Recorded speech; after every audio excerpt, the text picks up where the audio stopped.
President, it's with heavy hearts that we debate once again what our Union can do to ease the pain in the Middle East. Looking at the recent conflict in Gaza, all the old familiar phrases apply. Blame on both sides, provocation by Hamas, disproportionate response by Israel. But in the face of the recurring violence, we have recycled those tired phrases so often that they have lost whatever impact they once had. We cannot go on like this. Of course it is our moral duty to assist in the reconstruction of Gaza. Of course it makes sense to seek safeguards from Israel. It's bad enough to see the airport, schools and sewerage systems blown up. It is worse to rebuild them with European money, knowing that they will likely be destroyed once again. Is it possible? Is it credible to imagine that Israel can assure us that this will not happen? In any event, reconstruction and humanitarian aid from the European Union will not prevent future conflict. We need a new and positive approach, jointly with the United States if possible, but without them if not. Last month's violence and the outcome of this month's election have changed the terms of the debate. Hamas is stronger politically, it's intact militarily, it's holding out against recognising Israel. And the expected coalition in Israel will be more hardline than ever and broadly resistant to seeing a separate Palestinian state.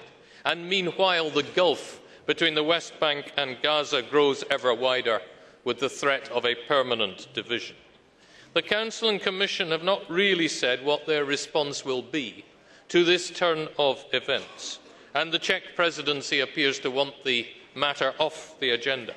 But we can afford to wait no longer.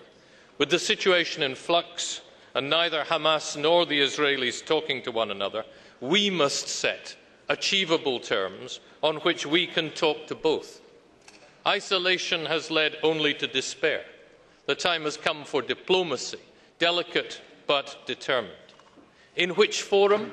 In the Quartet, Mr. Solana? Well, perhaps. But let us first acknowledge that the policy failures and the dashed hopes and the creeping extremism of the past 7 years have taken place under the Quartet's watch.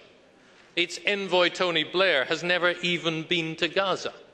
If he went there, he could visit the site of the industrial area, which was one of his pet projects, designed to generate jobs but levelled last month. The Quartet has to open its mind to a new approach, and if our partners within it cannot take that step, then we should explore ways in which it might. And last, we can only prepare for the future if we acknowledge honestly what has happened in the past. There should be a free and fair international investigation into alleged war crimes in the Gaza conflict. The UNRWA and our own parliamentary committee have both reported alarming evidence of war crimes, and the allegations are serious indeed. Now, if Israel is wrongly accused, its name should be cleared, but if it has committed those crimes, it must face up to its responsibilities. Our aim must be to forge an agreement for a peaceful and prosperous future on both sides of the divide, where enemies can once again become partners. But the failure of our approach to date is written in spilled blood on the ground. Mr. Solana, we must pioneer a new path to peace, and the European Union, if necessary, must take the lead.